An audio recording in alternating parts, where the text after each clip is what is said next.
தமிழகத்தின் 38வது மாவட்டமாக மயிலாடுதுறை மாவட்டம் உருவாக்கப்பட்ட பின்னர் மாவட்ட நீதிமன்றம் மயிலாடுதுறையில் செயல்பட்டு வருகிறது. இதையடுத்து இதுவரை வட்ட சட்டப்பணிகள் குழுவாக இயங்கியதை மாவட்ட சட்டப்பணிகள் ஆணைக்குழுவாக தரமுயர்த்தி அதன் முதல் தேசிய மக்கள் நீதிமன்றம் இன்று நடைபெற்றது.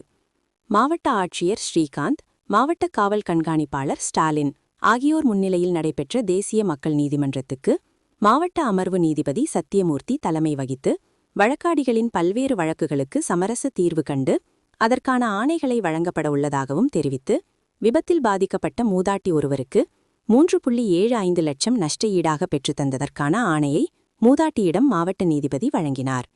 தொடர்ந்து நீதிபதி சத்தியமூர்த்தி பேசுகையில், வழக்கமான நீதிமன்றங்களைப் போலில்லாமல் மக்கள் நீதிமன்றத்தில் அனைவரும் சமமாக நடத்தப்படுவார்கள். வழக்கமான நீதிமன்ற தீர்ப்புகளில் ஒரு தரப்புக்கு வெற்றி, மற்றொரு தரப்புக்கு தோல்வி என அமையும். ஆனால் மக்கள் நீதிமன்றத்தில் இரு தரப்பினரும் பேசி சுமூகமாக முடிவெடுப்பதால் இது இருவருக்குமே வெற்றியை தரும் ஒரு சூழலாக அமையும்.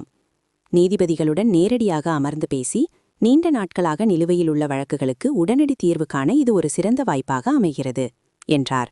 இக்கூட்டத்தில் அனைத்து நீதிபதிகள், வழக்கறிஞர்கள் சங்க நிர்வாகிகள், வழக்கறிஞர்கள் மற்றும் வழக்காடிகள் கலந்து கொண்டனர்.